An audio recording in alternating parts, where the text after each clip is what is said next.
أعوذ بالله من الشيطان الرجيم. قل هذه سبيلي أدعو إلى الله على بصيرة أنا ومن اتبعني وسبحان الله وما أنا من المشركين.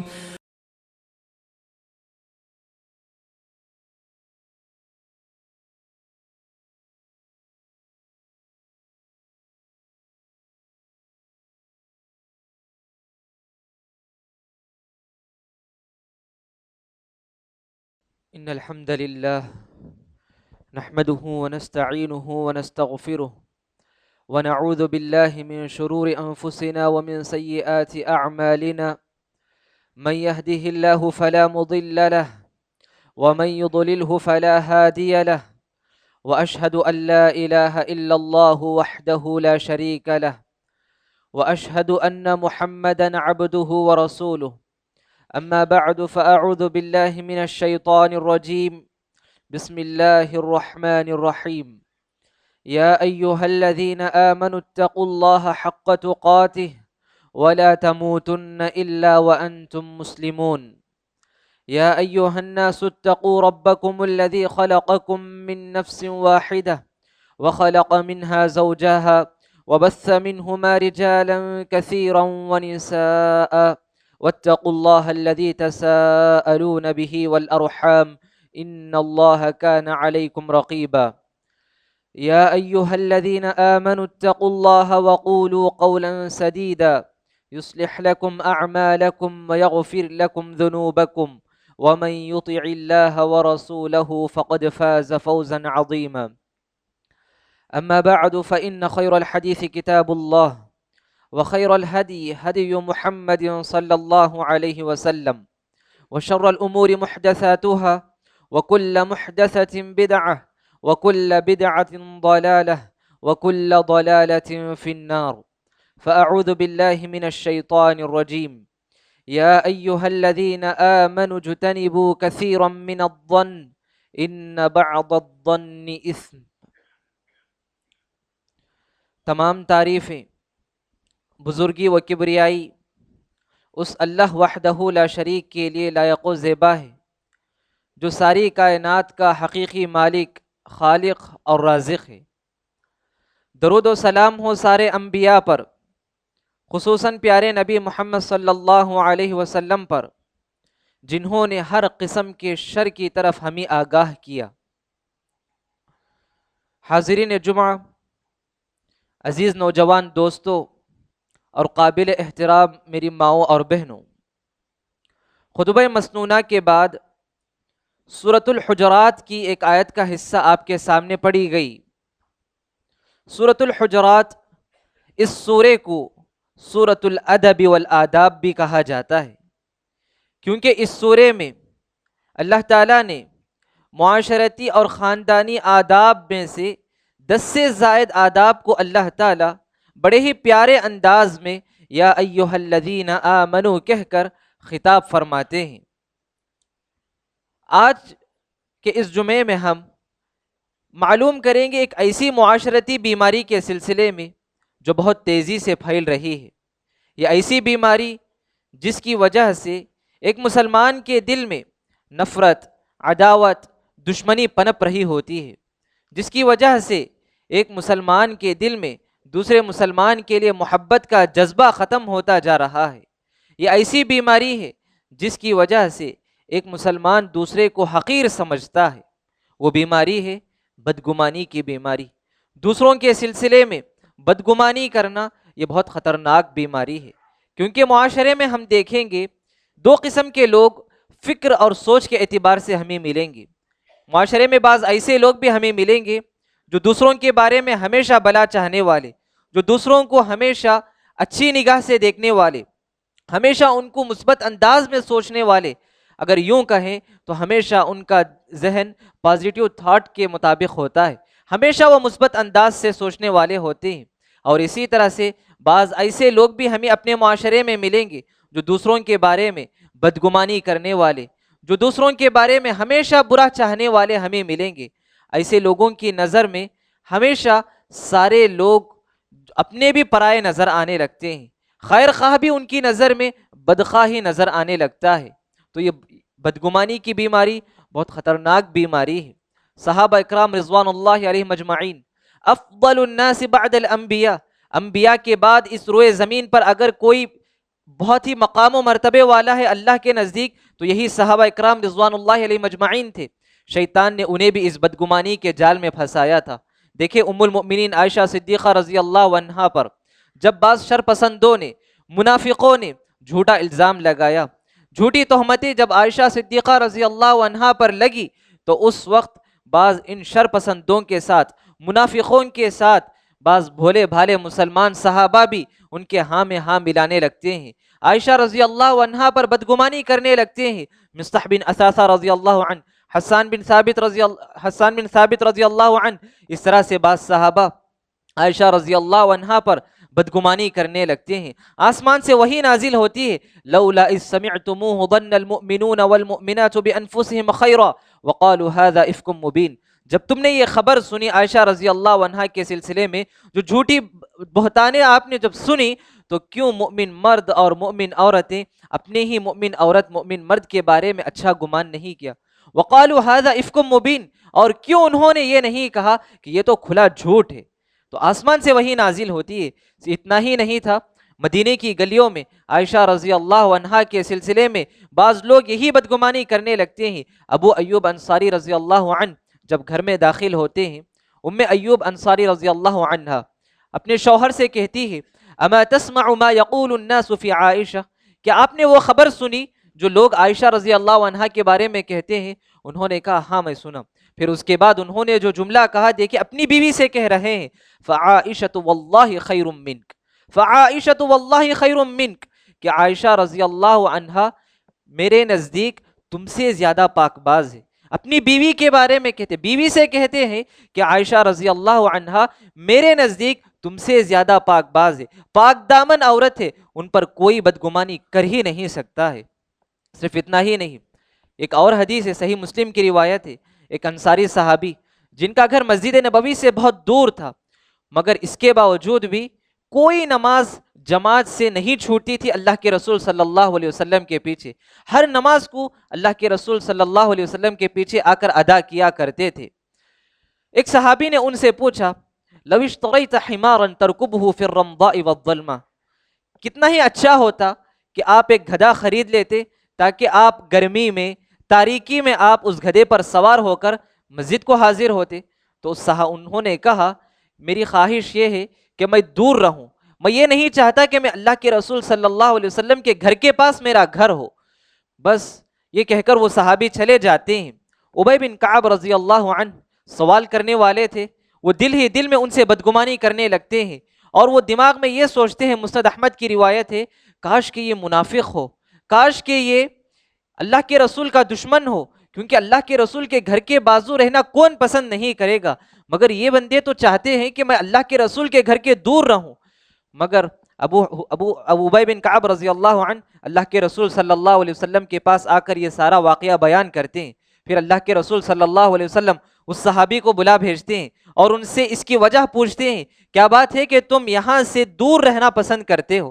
تو اس وقت وہ صحابی کہتے ہیں، اے اللہ کے رسول صلی اللہ علیہ وسلم، میرا گھر مسجد نبوی سے دور ہے، میں چاہتا ہوں کہ میں وہاں سے مسجد نبوی کو پیدل چل کر آؤں اور یہاں سے گھر کو پیدل چل کر جاؤں، اس کا جو اجر و ثواب ہے میں اس کو حاصل کرنا چاہتا ہوں اللہ کے رسول، بس اسی وجہ سے میں چاہتا تھا کہ میرا گھر مسجد نبوی سے دور ہو۔ پھر اللہ کے رسول صلی اللہ علیہ وسلم ان کو تعریف کرتے ہوئے کہتے ہیں، اعطاک اللہ ذالک، آپ کا جو ارادہ ہے آپ کے اس ارادے کا اللہ تعالیٰ اس کا بدلہ عطا کرے گا۔ سبحان اللہ۔ دیکھیے وہ صحابی ان سے بدگمانی کرنے لگتے ہیں، لیکن واقعہ کچھ اور ہوتا ہے۔ ہاں بدگمانی ہم کر سکتے ہیں کب؟ اگر ہمارے پاس ان کے سلسلے میں دلیل ہو یا قرینہ ہو، ایسی صورت میں ہم سامنے والے سے ہم بدگمانی کر سکتے۔ بغیر کسی دلیل کے سنی سنائی باتوں پر سامنے والے پر کسی کوئی رائے قائم کرنا، سامنے والوں سے بدگمانی کرنا، یہ اچھی بات نہیں ہے۔ اسی لیے اللہ کے رسول صلی اللہ علیہ وسلم نے فرمایا، ایاکم والظن، لوگوں بدگمانی سے بچو، فإن الظن اکذب الحدیث، کیونکہ بدگمانی یہ بہت جھوٹی بات ہے، کیونکہ انسان سنی سنائی باتوں پر بھروسہ کر لیتا ہے، پھر اس کے بعد کسی رائے کو قائم کرتا ہے، یہ تو بہت بڑی جھوٹی بات ہے۔ اور اسی طرح سے بدگمانی کا مزاج اگر کسی کے اندر پیدا ہو تو وہ معاشرے ہی کے لیے نقصان نہیں بلکہ وہ پورے خاندان اور پورے گھر والوں کے لیے نقصان دہ ثابت ہوتا ہے۔ اگر گھر والوں میں کسی کے اندر بدگمانی کی مزاج پیدا ہو جائے تو باپ بیٹے کے درمیان نفرت کی دیواریں کھڑی ہو جاتی ہیں۔ صرف اتنا ہی نہیں، ساس بہو کے درمیان آج جو اکثر واقعات جنم لیتی ہیں وہ اسی بدگمانی کی وجہ سے ہوتی ہیں۔ اور خصوصاً میاں بیوی کا رشتہ بہت ہی نازک رشتہ ہے۔ میاں بیوی کے اس رشتے میں بھی آج ہم جو جتنے بھی طلاق اور خلع کے واقعات سنتے ہیں وہ تقریباً واقعات اسی بدگمانی کی وجہ سے ہوتی ہے۔ اللہ کے رسول صلی اللہ علیہ وسلم نے فرمایا ان ابلیس یضع عرشہ علی الماء، ابلیس ہر صبح پانی پر اپنا تخت رکھتا ہے، پھر اس کے بعد اپنے ذریت کو، اپنے چیلوں کو وہ بھیجتا ہے تاکہ وہ لوگوں کو گمراہ کر سکے۔ پھر شام کے وقت میں وہ سب کا رپورٹ لیتا ہے، شام کے وقت میں ابلیس اپنی ذریت سے پوچھتا ہے تم نے آج کیا کچھ کارنامہ انجام دیا؟ تو بعض کہتے ہیں کہ میں نے فلاں کو گمراہ کیا، فلاں کو والدین کی نافرمانی کرنے پر ابھارا، فلاں کو شراب پینے پر ابھارا۔ تو اس طرح سے ہر کوئی اپنی اپنی کارنامے کو انجام دیتا ہے، مگر ایک ابلیس کی ذریت میں سے ایک آتا ہے اور آ کر اس سے کہتا ہے ما ترکتہ حتی فرقت بینہ و بین امرأتی، میں نے میاں بیوی کے درمیان اتنی محنت کی، اتنی کوشش کی، یہاں تک کہ میں نے ان دونوں کو جدا کر دیا۔ یعنی شیطان کی ایک چال ہے، یہ شیطان کا ایک وسوسہ ہے جو میاں بیوی کے درمیان شیطان بدگمانی کی شکل میں پیدا کرتا ہے۔ نتیجے میں یہ ہوتا ہے کہ میاں بیوی آپس میں جڑ جاتے ہیں، جو ملے ہوئے رشتے ہوتے ہیں وہ آپس سے کٹنے لگتے ہیں۔ صرف اتنا ہی نہیں، ایک ہی جگہ میں، ایک ہی ادارے میں کام کرنے والے لوگ تھوڑی بدگمانی کی وجہ سے، مس انڈرسٹینڈنگ کی وجہ سے اپنے آپسی تعلقات کو بگاڑنے لگتے ہیں۔ تو اسی لیے اسلام نے ہمیں بدگمانی سے منع کیا ہے۔ ہم سامنے والے سے چھوٹی سی باتوں پر ہمیں بدگمانی سے روکا گیا ہے۔ اور اسی طرح سے آج ہمارے معاشرے میں غلطیوں سے زیادہ غلط فہمیاں زیادہ ہو رہی ہیں، کیونکہ انسان غلط فہمی اس بنیاد پر کہ سنی سنائی باتوں پر بھروسہ کر لیتا ہے، یا نہیں تو کسی سے ایک بار ملاقات کر لے پھر اس کے بعد اس پر رائے قائم کرنے لگتا ہے۔ وہ کس پریشانی میں مبتلا تھا نہیں معلوم، ایک بار سامنے والے سے ملاقات کر لی پھر اس سے بدگمان ہونے لگتے ہیں۔ اسی لیے اسلام ہمیں بدگمانی سے روکتا ہے۔ اسلام نے جہاں پر بدگمانی سے ہمیں روکا ہے وہیں پر سامنے والوں کو اس بات کا بھی حکم دیا کہ ہم سامنے والے کو بدگمانی کا موقع بھی نہ دیں۔ جیسے کہ اسلام نے روکا اجتنبوا کثیرا من الظن، اے ایمان والو تم بہت زیادہ بدگمانی کرنے سے رک جاؤ، بدگمانی کرنے سے پرہیز کرو۔ اسی طرح سامنے والے کو بھی اسلام حکم دیتا ہے کہ ہم سامنے والے کو بدگمانی کا موقع نہ دیں۔ وہ کس طرح سے؟ عمر بن خطاب رضی اللہ عنہ نے کہا من سلک مسالک التہم اتہم، جو شخص تہمت کی جگہوں پر جائے گا ضرور یہ اندیشہ ہے کہ اس پر تہمت لگے گی، اس پر بدگمانی کرنے والے بدگمانی کریں گے۔ خصوصاً میاں بیوی کو چاہیے کہ وہ آپس میں ایک دوسرے کو بدگمانی کا موقع نہ دے۔ اس کی مثال یوں سمجھ لیجئے، شوہر ہے، شوہر روزانہ رات میں تاخیر سے گھر پہنچتا ہے، بیوی شوہر سے بدگمانی کرنے لگتی ہے۔ شوہر کو چاہیے کہ وہ بیوی کو بدگمانی کا موقع نہ دیتے ہوئے وہ اپنے شیڈول کو چینج کرے، وہ اپنے روزمرہ کی زندگی ہے اس کو تبدیلی لائے اس میں، تاکہ وہ بیوی کو بدگمانی کا موقع نہ دے۔ اور اسی طرح بیوی ہے، بیوی فون بات کر رہی ہے اپنے شوہر اپنے گھر والوں سے، چاہے وہ بات کر رہی ہوگی اپنی بہن ہی سے بات کر رہی ہوگی، اپنی ماں سے بات کر رہی ہوگی، شوہر کے گھر میں داخل ہوتے ہی اگر بیوی فون رکھ دے گی تو ضروری ہے کہ شوہر کے دل میں بدگمانی پیدا ہوگی۔ تو بیوی کو چاہیے کہ شوہر کو بدگمانی کا موقع نہ دے، یہاں پر بھی وہ اپنی بات کو جاری رکھے، وہ اپنی بات کو تسلسل سے جاری رکھے، تاکہ وہ شوہر سمجھ سکے کہ وہ کسی اور سے بات نہیں کر رہی ہے بلکہ وہ اپنی ماں سے بات کر رہی ہے، اپنی سہیلی سے بات کر رہی ہے یا اپنی بہن ہی سے بات کر رہی ہے۔ تو اس طرح سے شریعت نے ہمیں بدگمانی کا موقع بھی نہ دینے کا حکم دیا۔ اور اسی طرح سے یہ مثال بھی آپ سمجھ لیجئے، اگر کسی جگہ پر جانا لوگوں کی نظر میں بدگمانی پیدا ہو سکتی ہے تو ہمیں چاہیے کہ ہم وہاں پر جانے سے رک جایا کریں۔ اور اسی طرح دوسری اور اہم بات یہ ہے، اسلام نے ہمیں اس بات کا بھی حکم دیا کہ ہماری کسی حرکت سے، ہمارے کسی بات سے اگر سامنے والے کو بدگمانی ہو سکتی ہے تو ہمیں چاہیے کہ ہم اس کو دور کرنے کی کوشش کریں، اس کو کلیئر کرنے کی کوشش کریں۔ صحیح بخاری کی روایت ہے، ام المؤمنین صفیہ رضی اللہ عنہا کہتی ہیں کہ رمضان کا مہینہ تھا، اللہ کے رسول صلی اللہ علیہ وسلم اعتکاف میں بیٹھے ہوئے تھے۔ صفیہ رضی اللہ عنہا اللہ کے رسول صلی اللہ علیہ وسلم کے پاس بات کرنے کے لیے آتی ہے۔ جب بات چیت مکمل ہوتی ہے، اللہ کے رسول صلی اللہ علیہ وسلم صفیہ رضی اللہ عنہا کو دروازے تک چھوڑنے کے لیے جاتے ہیں۔ جب وہاں پر دروازے کے پاس کھڑے ہوتے ہیں، اتنے میں دو انصاری صحابی کا وہاں سے گزر ہوتا ہے۔ دو انصاری صحابی وہاں سے گزرتے ہوئے اللہ کے رسول کو سلام کہہ کر آگے بڑھنے لگتے ہیں۔ اللہ کے رسول صلی اللہ علیہ وسلم ان دونوں سے کہتے ہیں علی رسلکما فانما ہی صفیہ، رک جاؤ دونوں یہاں پر۔ فوراً دونوں صحابی پریشان ہو جاتے ہیں، پھر کہتے ہیں اللہ کے رسول صلی اللہ علیہ وسلم سے سبحان اللہ، اے اللہ کے رسول ہم آپ پر بدگمانی کر سکتے ہیں؟ ہم آپ پر کیسے بدگمانی کر سکتے ہیں؟ اللہ کے رسول صلی اللہ علیہ وسلم یہاں پر دونوں کو واضح کر دیتے ہیں کہ یہ میری بیوی صفیہ ہے، کیونکہ تاریکی کا وقت ہے، نہیں معلوم کون کس کے ساتھ ہوگا، اسی لیے اللہ کے رسول صلی اللہ علیہ وسلم بدگمانی کا یہ جو موقع ہے اس کو اللہ کے رسول یہاں پر دور کرتے ہیں۔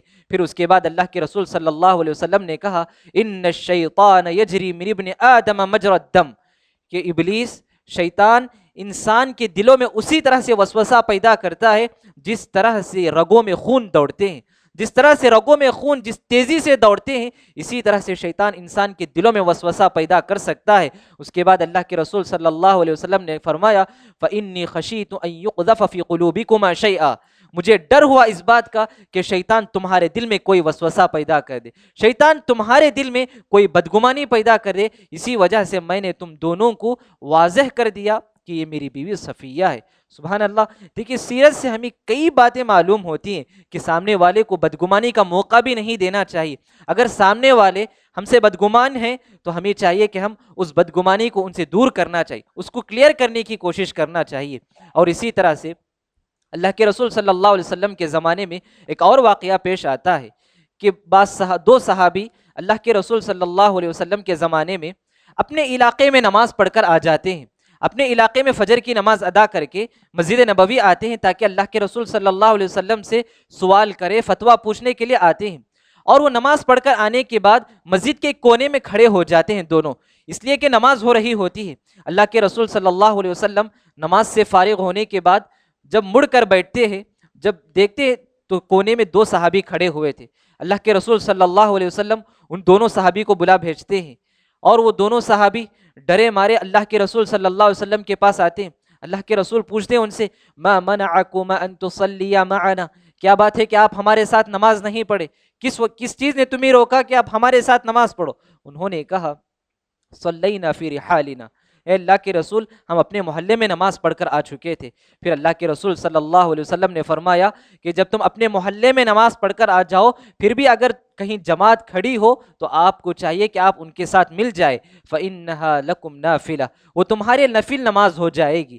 تو یہاں پر دونوں صحابی وہاں پر کھڑے تھے، کس لیے کھڑے تھے نہیں معلوم، لوگوں کے دل میں بدگمانی آ سکتی ہے کہ یہ لوگ نماز نہیں پڑھ رہے ہیں، تو یہاں پر اللہ کے رسول صلی اللہ علیہ وسلم ان کو یہ بات واضح طور پر بتا دیتے ہیں۔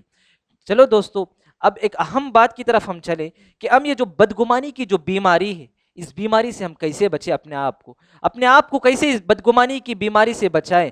تو اس کے لیے سب سے پہلی اور اہم بات ہے کہ ہم اپنے لیے بھی وہی سوچیں جو دوسروں کے اپنے لیے جو سوچتے ہیں وہی ہم دوسروں کے لیے بھی سوچا کریں۔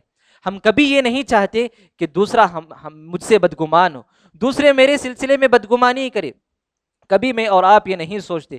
تو اسی طرح ہم بھی اپنے بھائیوں کے سلسلے میں کبھی بدگمانی نہ کریں، دوسروں کے عیب کے پیچھے ہم نہ پڑے، خود اپنے عیب کو دیکھیں، کیونکہ ہر مسلمان عزت دار ہے، ہر مسلمان کی عزت ہے۔ اللہ کے رسول صلی اللہ علیہ وسلم نے ایک مرتبہ کعبۃ اللہ سے مخاطب ہو کر کہا ما اعظمک وما اعظم حرمتک، کہ تو کتنا ہی عظیم الشان گھر ہے، اس روئے زمین پر جتنے بھی گھر ہیں ان سارے گھروں میں تیرا گھر کا الگ ہی مقام و مرتبہ ہے، تیرے گھر کی الگ ہی حرمت ہے۔ پھر اللہ کے رسول صلی اللہ علیہ وسلم نے فرمایا کہ تیری حرمت سے بڑھ کر ایک مسلمان کی عزت، مسلمان کا مال مسلمان کی جان اللہ تعالیٰ کے نزدیک قابل احترام ہے، تو لہٰذا مسلمان کی عزت، مسلمان کا آبرو بہت ہی عزیز ہے اللہ تعالیٰ کے نزدیک، بہت ہی عزت دار ہے. تو اس لیے ہمیں چاہیے کہ ہم اپنے مسلمان بھائی کی عزت کا بھی خاص لحاظ رکھیں. اور اسی طرح سے بدگمانی کی اس بیماری سے بچنے کا دوسرا علاج یہ ہے کہ ہم اپنے بھائی کے لیے عذر کو تلاش کریں. عذر کو تلاش کریں. کیسے عذر کو تلاش کریں؟ اب ابن سیرین رحمہ اللہ نے کہا اذا بلغتک عن اخیک کلمۃ فالتمس له عذرا. جب آپ کے پاس اپنے بھائی کے بارے میں کوئی خبر پہنچتی ہے تو آپ کو چاہیے کہ آپ اس کے لیے کوئی عذر تلاش کریں، کچھ نہ کچھ عذر تلاش کریں. مثال کے طور پر اگر کوئی آئے، سامنے والے سلام کرے، سلام کا جواب نہیں دیا تو وہ سمجھ جاتا ہے کہ وہ مجھ سے بدگمانی کرنے لگا. تو ہمیں چاہیے ہم اس کے لیے عذر تلاش کریں. بھائی میں اس کے پاس سے گیا، وہ سلام کا جواب نہیں دیا، شاید وہ کسی اور خیال میں ڈوبا ہوا ہوگا جس کی وجہ سے وہ میرا سلام کا جواب نہیں دیا. ایسا ہی واقعہ پیش آتا ہے. عثمان بن عفان رضی اللہ عنہ کے پاس عمر بن خطاب رضی اللہ عنہ کا گزر ہوتا ہے. وہ سلام کرتے ہیں مگر سلام کا جواب نہیں آتا ہے. فوراً عمر بن خطاب رضی اللہ عنہ ابو بکر صدیق رضی اللہ عنہ کے پاس جاتے ہیں اور کہتے ہیں کہ میں ابھی عثمان کے پاس سے آیا ہوں، میں نے سلام کیا مگر انہوں نے میرا سلام کا جواب نہیں دیا. پھر ابو بکر صدیق رضی اللہ عنہ عثمان بن عفان رضی اللہ عنہ کو بلاتے ہیں، پوچھتے ہیں کیا بات ہے کہ آپ نے ان کا سلام کا جواب نہیں دیا؟ تو کہتے ہیں کہ امیر المؤمنین خلیفۃ رسول اللہ، میں نے ان کا سلام سنا ہی نہیں. کیوں؟ اس وجہ سے کہ کنت افکر فی نجات الآخرہ، کیونکہ میں آخرت میں کیسے نجات پاؤں گا اس خیال میں ڈوبا ہوا تھا، تو میں نے ان کا سلام سنا ہی نہیں اللہ کے ابو بکر رضی اللہ عنہ. تو اس طرح سے سلام کرے، سلام کا جواب نہ آئے تو ہم ان کے لیے عذر تلاش کریں. تو اسی طرح ابن سیرین رحمہ اللہ نے جو جملہ کہا اذا بلغتك عن اخيك فالتمس له عذرا فان لم تجد له عذرا فقل لعل له عذرا. اگر میرے پاس کوئی عذر نہیں ہے تو آپ دل میں سوچو کہ شاید اس کے پاس کوئی عذر ہوگا جس کی وجہ سے وہ سلام کا جواب نہیں دیا. اور ایک مثال آپ یوں لے لیجئے کہ ہم کسی کو بار بار فون کرتے ہیں، فون کرنے کے بعد بھی اس کا جواب نہیں آتا ہے، ہم فوراً رائے قائم کرنے لگتے ہیں، فوراً اس سے بدگمانی کرنے لگتے ہیں. ہم اس کے لیے عذر تلاش کریں. شاید ہو سکتا ہے وہ آرام کر رہا ہوگا، شاید ہو سکتا ہے وہ کسی اور کام میں مصروف ہوگا. اس طرح سے ہم ان کے لیے کوئی عذر ہم تلاش کریں. اور اسی طرح سے عموماً ہمارے معاشرے میں یوں بھی ہوتا ہے کہ اگر کوئی دعوت کو بلانا بھول جاتے ہیں تو ہم سمجھتے ہیں کہ وہ ہم سے دشمنی کرنے لگا. ایسا نہیں، ہم وہاں پر بھی عذر کو تلاش کرنے کی کوشش کریں. شاید ہو سکتا ہے کہ وہ مصروفیت کی وجہ سے ہمیں بھول گئے ہوں گے. تو اس طرح سے ہمیں چاہیے کہ دوسروں سے بدگمانی کرنے سے پہلے ہم دوسروں کے لیے عذر کو تلاش کرنے کی کوشش کریں. اور اسی طرح سے ایک تیسری بات یہ کہ کیسے ہم بدگمانی سے دور ہو سکتے ہیں، وہ یہ کہ جب بھی کوئی بات ہمیں پہنچے سامنے والوں سے اس کی تحقیق کر لیا کریں. سامنے والے اگر ہمیں کوئی بات بتاتے ہیں تو آپ ان سے پوچھ لیں کہ بھائی آپ نے اس کو دیکھا ایسا کرتے ہوئے، آپ اس سے تحقیق کر لیں. ان جاءکم فاسق بنبأ فتبینوا، قرآن کہتا ہے کہ اگر تمہارے پاس کسی فاسق کی خبر پہنچے، کوئی بھی خبر آپ کو اگر پہنچتی ہے تو سب سے پہلے آپ اس کی تحقیق کر لیا کریں، پھر اس کے بعد آپ اس پر رائے قائم کرنے کی کوشش کریں. اور چوتھی اور اہم بات یہ ہے کہ ہم اپنے دل کے لیے اللہ تعالیٰ سے دعا کریں. اللہ کے رسول صلی اللہ علیہ وسلم نے دعا ہمیں سکھائی، اللہم انی اسألک قلبا سلیما، اے اللہ میں تجھ سے مانگتا ہوں، تجھ سے سوال کرتا ہوں سلامتی والا دل مانگتا ہوں. سلامتی والا دل کون سا ہے؟ وہ دل جس میں ہم اپنے مسلمان بھائی کے لیے کوئی نفرت، کوئی دشمنی، کوئی بدگمانی نہ رکھتے ہو. ایسا دل کا ہم اللہ تعالیٰ سے مطالبہ کریں. ضرورت اس بات کی ہے کہ یہ جو بدگمانی کی بیماری ہے اس بیماری سے ہم اپنے آپ کو بچانے کی کوشش کریں، کیونکہ معاشرے میں بہت سارے لوگ اس بدگمانی کی بیماری میں مبتلا ہیں. ہم اللہ تعالیٰ سے بھی دعا کریں کہ ہم اپنے مومن بھائی کے سلسلے میں اچھی رائے کو قائم کریں، اپنے مومن بھائی کے سلسلے میں ہمیشہ بھلا سوچنے کی کوشش کریں. اللہ تعالیٰ سے دعا ہے کہ اللہ تعالیٰ کہنے والے کو کہنے سے زیادہ، سننے والوں کو سننے سے زیادہ عمل کی توفیق عطا فرمائے. آمین. اقول قولی هذا واستغفر الله لي ولكم ولسائر المسلمين من كل ذنب فاستغفروه انه هو الغفور الرحيم.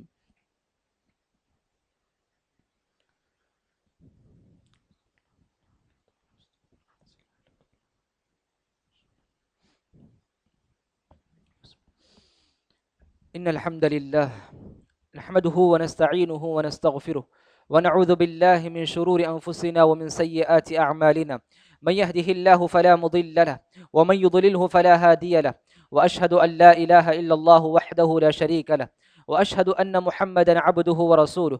أما بعد فأعوذ بالله من الشيطان الرجيم.